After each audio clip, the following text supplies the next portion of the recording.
Students, we are discussing about immune system in body. तो immune system consist of lymphoid organs, tissue, cells and soluble molecules like antibodies. तो antibodies के बारे में हम लोग discuss कर चुके हैं कि immune system is unique in the sense that recognize foreign antigen, respond to these and remembers them. तो हम लोगों ने देखा, डिस्कशन किया, जो उसमें देखा कि इम्यून सिस्टम जो होता है वो उसके अंदर ये सेंस होता है कि वो फॉरेन एंटीजन को रिकॉग्नाइज कर सकता है, आइडेंटिफाई कर सकता है और उसके हिसाब से रिस्पॉन्ड करता है, और उसमें मेमोरी भी होती है, रिमेंबर भी रखता है उनको कि किस तरह के फॉरेन बॉडी कब आए, उसकी अगेंस्ट एंटीबॉडीज बन जाती है, वो मेमोरी के फॉर्म में भी रहती है. ये आप डिस्कस कर चुके हैं हम लोग पहले. और auto immune disease, allergic reaction and organ transplantation के बारे में ये सब चीज़ें हम लोग देखते हैं, इम्यूनिटी से रिलेटेड है, इम्यून सिस्टम का ही एक पार्ट है ये सब. इसके बाद हम लोग कुछ ऑर्गन्स की बात करते हैं, खास करके ये लिम्फॉइड ऑर्गन्स जो इस इम्यून सिस्टम के पार्ट होते हैं. ठीक है, तो इस इम्यूनिटी जो हमारे बॉडी को मिल रही है उसके लिए कुछ ऑर्गन्स होते हैं जिनको हम लोग बोलते हैं लिम्फॉइड ऑर्गन्स. तो ये कैसे ऑर्गन्स है ये लिम्फॉइड ऑर्गन्स?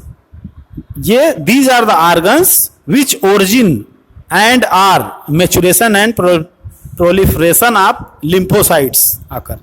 तो ऐसे ऑर्गन, ठीक है, जिनके अंदर या तो ये जो लिम्फोसाइट, बी और टी लिम्फोसाइट हैं, या तो ये ओरिजिन होती हैं, या ओरिजिन और मैच्योरेशन दोनों होता है, या सिर्फ मैच्योरेशन होता है और प्रोलिफरेशन होता है उनका, मतलब वो और मॉडिफाई हो जाती हैं. तो कोई भी सेल जो होती है पहले उसकी ओरिजिन होगी, ओरिजिन होने के बाद उसका मैच्योरेशन होगा, मैच्योरेशन होने के बाद उसमें थोड़ा सा और मॉडिफिकेशन होगा, जिसको कि हम लोग प्रोलिफरेशन बोलते हैं. तो लिम्फॉइड ऑर्गन वो ऑर्गन हुए जिसमें ओरिजिन हो, मैच्योरेशन हो, प्रोलिफरेशन हो, या तो सभी चीज़ें हो, या कुछ उसका एक हिस्सा हो, या ओरिजिन हो या मैच्योरेशन हो. तो वो सारे जितने भी ऑर्गन हैं उनको हम लोग बोलेंगे लिम्फॉइड ऑर्गन. तो प्राइमरी लिम्फॉइड ऑर्गन और सेकेंडरी लिम्फॉइड, दो तरह के ऑर्गन बताए गए हैं. तो प्राइमरी ऑर्गन जो कौन कौन से हैं आप यहाँ पे देख रहे हैं. प्राइमरी ऑर्गन में है bone marrow and thymus gland. ठीक है, तो ये प्राइमरी ऑर्गन्स हैं, प्राइमरी लिम्फॉइड ऑर्गन है, where immature lymphocyte differentiate into antigen sensitive lymphocyte, है ना.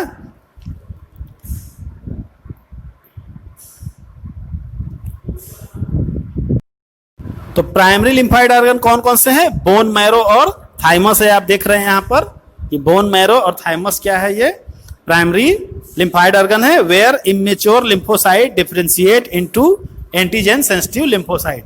तो यहाँ पे जो इमेच्योर लिम्फोसाइट है वो मेच्योर होके मेच्योर लिम्फोसाइट बना देती है, और कैसी हो जाती है? एंटीजन सेंसिटिव हो जाती है. यानी एंटीजन सेंसिटिव का मतलब कोई भी एंटीजन अगर बॉडी में एंट्री करेगा, जैसे ही ब्लड में आएगा उस पर ये अटैक करेंगी, उसको रेस्पॉन्ड करेंगी और उसको न्यूट्रलाइज कर देंगी. ठीक है, तो प्राइमरी लिम्फॉइड ऑर्गन के अंदर ही ये सारी प्रोसेस होती हैं. आप लोग बी और टी लिम्फोसाइट के बारे में पढ़ चुके हैं. तो बी लिम्फोसाइट जनरली उसको कहते हैं जो जिनका की फॉर्मेशन, ओरिजिन और उनका मैच्योरेशन दोनों बोन मैरो के अंदर हो जाए तो उसका नाम हो जाता है बी सेल्स, बी लिम्फोसाइट. और ऐसी लिम्फोसाइट जो कि ओरिजिन तो उनकी होती है बोन मैरो के अंदर, लेकिन वो फाइनली मैच्योर होती हैं, प्रोलिफरेट होती हैं कहाँ पे? थाइमस ग्लैंड के अंदर. इसीलिए टी से उनको, थाइमस से टी वर्ड आता है तो टी लिम्फोसाइट उनको बोलते हैं. तो बी लिम्फोसाइट का मतलब जो बोन मैरो में ओरिजिन होने के साथ साथ मैच्योर भी हो, और टी लिम्फोसाइट का मतलब ओरिजिन तो उनकी बोन मैरो में हो रही है, मगर उनका जो मैच्योरेशन है वो कहाँ जाके हो रहा है? थाइमस ग्लैंड में. ठीक है, इसके बाद हम लोग ये प्राइमरी ऑर्गन आप समझ गए होंगे, primary lymphoid organ, bone marrow and thymus gland. इसके बाद सेकेंडरी का मतलब क्या होता है? जहां पे ये मेच्योर होने के बाद माइग्रेट कर जाती है, एक तरह से स्टोरेज की तरह काम करता है, वो सेकेंडरी लिम्फॉइड ऑर्गन होता है. जैसे कि स्प्लीन है, लिम्फ नोड्स हैं, टॉन्सिल्स हैं, pair patches of small intestine है, और अपेंडिक्स है. हमारा जो अपेंडिक्स आप जानते होंगे. तो सेकेंडरी लिम्फॉइड ऑर्गन करते क्या है? ये provide sites for interaction of lymphocyte with antigen. मतलब एक साइड की तरह, एक युद्ध का मैदान, जैसे आप कहते हैं ना वॉर फील्ड, है ना. तो जैसे कि आर्मी हमारी होती है, वो अपने स्टेशन पे रहती है, गैरेज अपने जो जहाँ उनका हेड ऑफिस है वहाँ रहती है, या उनका जो ऑफिस है वहाँ रहती है। लेकिन जब फाइनली जब टाइम आता है उसका वॉर का, तो वो बॉर्डर पे जाती है, डिप्लॉयड होती है वहाँ पे, और वहाँ पे फिर फाइनली जो है होती है। तो ये जो हमारा सेकेंडरी लिम्फॉइड ऑर्गन्स हैं ये उस वॉर फील्ड की तरह हैं, और प्राइमरी जो आपका है वो आपका जो कि बैरक है हमारे आर्मी का, उसकी तरह है। यहाँ पे ये तैयार होती हैं और उसके बाद ट्रेनिंग होती है और उस तरह से उनका सारा चीज होता है। लेकिन फाइनली जो है वो पहुंच जाती हैं, डिप्लॉय हो जाती है सेकेंडरी लिम्फॉइड ऑर्गन में। वहां पे करती क्या है ये, वहां पे क्यों डिप्लॉय होती हैं, और वहां पे वो एक तरह से वो प्रोलिफरेट भी होती है, मतलब तैयार होती है उस चीज के लिए जो ट्रेनिंग उनकी बची रहती है। एक तरह से ट्रेनिंग वाला पार्ट जो है वो ज्यादा करके सेकेंडरी लिम्फॉइड ऑर्गन में। यहाँ पर आपका प्राइमरी जो है कि प्राइमरी का मतलब प्राइमरीली वो जो चीज ओरिजिन हो रही है, मेच्योर हो रही है, तैयार हो रही है, प्राइमरी ट्रेनिंग हो गई है। अब सेकेंडरी जब वो पहुंच जाएगा डिफरेंट टाइप के सेकेंडरी लिम्फॉइड ऑर्गन में, तो वहां वो स्पेशलाइज्ड होंगी, स्पेशलाइज्ड फंक्शन के लिए होंगी, ठीक है। और वहां पे पूरी तरह से वो फिर पूरी तरह से आर्म्ड इक्विप्ड हो जाएंगे, तैयार हो जाएंगी, जैसे कि आर्मी में होता है। तो इस तरह से आपका लिम्फॉइड ये सिस्टम पूरा बना होता है 2 पार्ट में, बोन मैरो और थाइमस ग्लैंड हो गया, और दूसरा हो गया सेकेंडरी लिम्फॉइड में spleen, lymph node, tonsil, pair patches, small intestine. जो पेयर पैचेस कहाँ होते हैं, स्मॉल इंटेस्टाइन में, ठीक है। और उसके बाद अपेंडिक्स भी हमारा एक तरह से ये लिम्फॉइड ऑर्गन ही है। और जैसा कि हमने देखा कि bone marrow is a main lymphoid organ where all blood cell including lymphocyte are produced. Thymus is a lobed organ located near the heart, heart के पीछे है ना, थोड़ा सा ये होता है thymus gland. Breast bone, heart और ब्रेस्ट बोन जो हमारी आगे की ये जैसे हमारा हार्ट है यहाँ पे, और ये ब्रेस्ट आगे की ये बोन है, और इसके साइड में इसके बीच में एक पोजीशन होती है। मतलब ब्रेस्ट बोन जो है ये आपका स्टर्नम जो होता है, ये जो स्टर्नम है इसके थोड़ा सा पीछे की तरफ होती है ये आपका। तो इस तरह से यहाँ पे थाइमस ग्लैंड होती है जो कि at a time of birth होती है, लेकिन धीरे धीरे ये क्या होती है, बहुत छोटी सी रह जाती है। मतलब एक तरह से वो कह सकते हैं कि डिसइंटीग्रेट हो जाती है, बहुत यूजफुल नहीं रह जाती है, ठीक है। तो बाद में धीरे धीरे इसका साइज घटते हुए और वेरी स्मॉल साइज में पड़ी रहती है वो। बोन मैरो और जो थाइमस ग्लैंड है provide micro environment for development and maturation of T lymphocyte, ठीक है। तो इस तरह से हम बता चुके हैं कि बी और टी लिम्फोसाइट किस तरह से होता है। और अब आते हैं हम लोग स्प्लीन के ऊपर। तो स्प्लीन जो होता है वो एक बीन शेप्ड स्ट्रक्चर है। आप जानते होंगे स्प्लीन जो है वो थोड़ा सा लेफ्ट साइड में होता है, स्टमक के थोड़ा सा पीछे रीजन में होता है। इसका अभी स्ट्रक्चर मैं बता दूंगा। ये क्या होता है, ये mainly contains lymphocyte and phagocyte, ठीक है। इसके अंदर अब ये जो अभी हम लोग बात कर रहे थे ना कि ये एक वार फील्ड की तरह होता है, तो हम इसी के बारे में डिस्कस कर रहे हैं कि स्प्लीन कैसे जो है कि वार साइट या वार फील्ड की तरह काम करती है। तो जैसे कि ये आपका मैं बना देता हूं डायग्राम।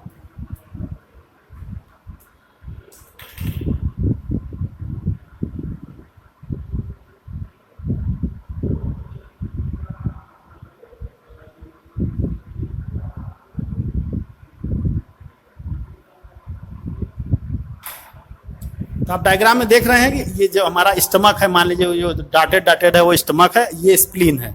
तो स्प्लीन में क्या होता है कि स्प्लीन में लार्ज एक बीन शेप्ड आप देख रहे हैं इसका स्ट्रक्चर, और इसके अंदर मेनली क्या होती है, लिम्फोसाइट और फैगोसाइट होती है। वो लिम्फोसाइट जो प्रोलिफरेटेड है, ट्रेंड है पूरी तरह से।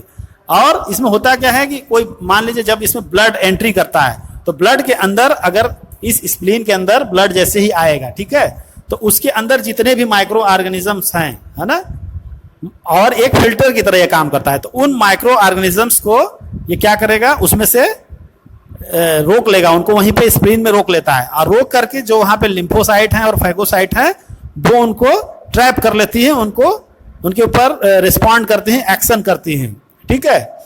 और ये एक तरह से लार्ज रिजर्वायर भी एरिथ्रोसाइट का। तो कहने का मतलब कि जो स्प्लीन होता है वो जितने भी माइक्रोब्स हैं जो कि ब्लड के अंदर मौजूद हैं उनको एक तरह से ये फिल्टर कर लेता है। कई काम है इसका स्प्लीन का। एक तो एरिथ्रोसाइट जो भी डेड हैं उसमें से खराब हो चुके हैं, जिनका लाइफ टाइम पूरा हो चुका है, उनको ये फिल्टर आउट कर ले। दूसरा ये जो माइक्रोब्स हैं डिफरेंट टाइप के, इनको फिल्टर आउट कर लेती हैं, और जो वहां पे लिम्फोसाइट और फैगोसाइट मौजूद हैं वो उनको फिर उनके ऊपर अटैक करके उनको डिस्ट्रॉय करते हैं, उनको खत्म करने की कोशिश करते हैं, एक तरह से न्यूट्रलाइज कर देते हैं। ठीक है, तो लिम्फ नोड्स इस तरह से आपने देखा कि स्प्लीन का क्या काम है। इसके अलावा लिम्फ नोड्स बहुत सारे होते हैं, जैसे आप देखे हुए कि हमारे गर्दन में सर्वाइकल रीजन है, इंग्वाइनल रीजन है, यहाँ पर भी बहुत सारे लिम्फ नोड हैं। आप इस तरह से आप देख सकते हैं, कई बार होता है यहाँ गर्दन पे बहुत इन्फेक्शन होता है, तो ये सर्वाइकल रीजन है, यहाँ पे गांठें बढ़ जाती हैं। इसके अलावा ये इंग्वाइनल रीजन है हमारा, यहाँ इस जगह बहुत से आप लोग सुने हुए कि इन्फेक्शन हुआ तो कौड़ी बढ़ गई, कहते हैं बहुत लोग, गांठें बढ़ गई। इसके अलावा टॉन्सिल्स होते हैं, टॉन्सिल के बारे में मैं बता देता हूँ। ये आपका ये चीज़ यहाँ अंदर आप खोल के देखेंगे तो साइड में टॉन्सिल होता है, ये होता है एक टॉन्सिल यहाँ होता है, सबलिंगुअल होता है। इसके अलावा मैंडिबुलर टॉन्सिल ये वाला, ठीक है। इसके अलावा एक ये भी होता है पैरोटिड, ये भी एक तरह का टॉन्सिल ही है।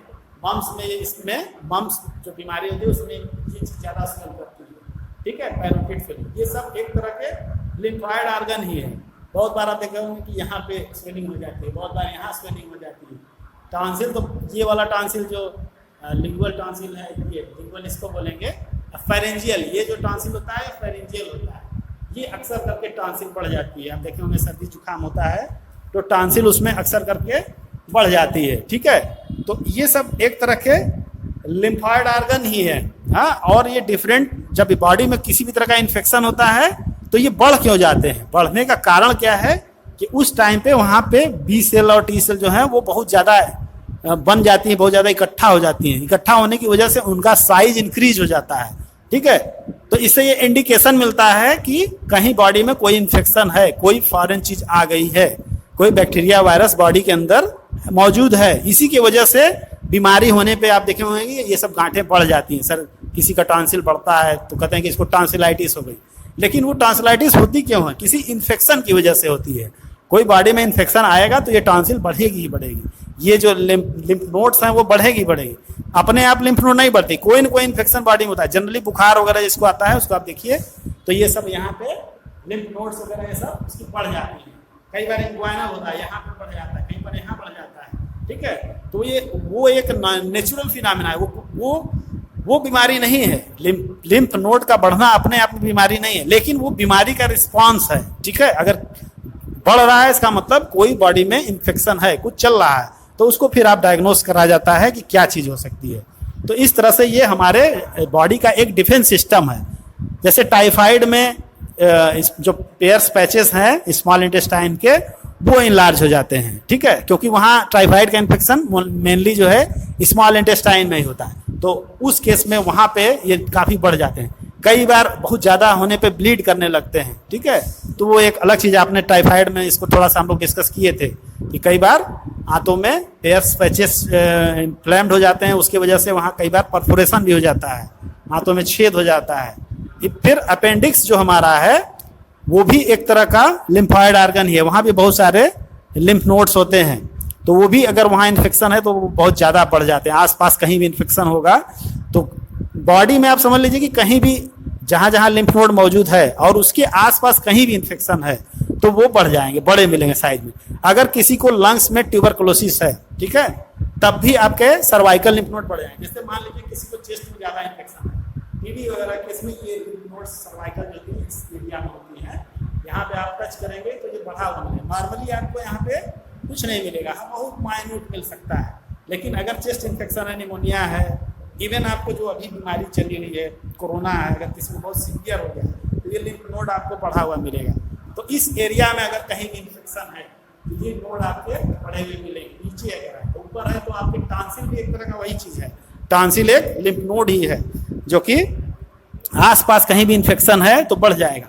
तो अपर रिस्पायरेटरी ट्रैक्ट में, अगर अपर रिस्पायरेटरी ट्रैक्ट में इन्फेक्शन है तो टॉन्सिल बढ़ेगी, और लोअर में है तो सर्वाइकल लिम्फ नोड आपका ये बढ़ जाएगा। और नीचे लोअर साइड में कहीं इन्फेक्शन है बॉडी में नीचे की तरफ, तब आपका इंग्वाइनल रीजन में ये नोड्स करते हैं, ठीक है। तो इस तरह से अलग अलग बॉडी में अलग अलग लिम्फ नोड मौजूद हैं, अलग अलग एरिया वाइज, और उसके आसपास जो भी इन्फेक्शन होगा उस केस में वो वहाँ की लिम्फ नोड इनलार्ज हो जाएंगी। क्यों इनलार्ज हो जाती है? क्योंकि वहाँ पे बी और टी सेल का मतलब प्रोलिफरेशन होता है, वहां पे क्या होता है, मल्टीप्लीकेशन होगा, तेजी से बढ़ेंगे, बहुत ज्यादा संख्या कलेक्ट हो जाती है वहां पे। जब कहीं भी बहुत सारे लोग इकट्ठा हो जाएंगे, जैसे अभी इंडो चाइना वार का बन रहा है सिनेरियो, तो उसमें देखिए हैवी डिप्लॉयमेंट हो गया है, वहाँ बहुत सारी फोर्स लगा दी गई है तिब्बत में बॉर्डर पर, चाइना बॉर्डर पे। हमेशा उतनी फोर्स नहीं रहती, लेकिन हाँ अब ये लग रहा है कि अटैक होने वाला है या हो सकता है, या मान लीजिए हो भी चुका है एक बार थोड़ा सा, तो वहाँ पे हैवी डिप्लॉयमेंट है, एक तरह से इनलार्जमेंट हो गया है वहाँ पे, है ना। तो वही चीज हमारे लिम्फ नोड का इनलार्जमेंट होता है। तो इस तरह से इस चीज को हम समझ सकते हैं। और लिम्फ नोड का जो काम है वो क्या है, trap the microorganism or other antigen, तो वो ट्रैप कर लेती हैं उसको, ठीक है।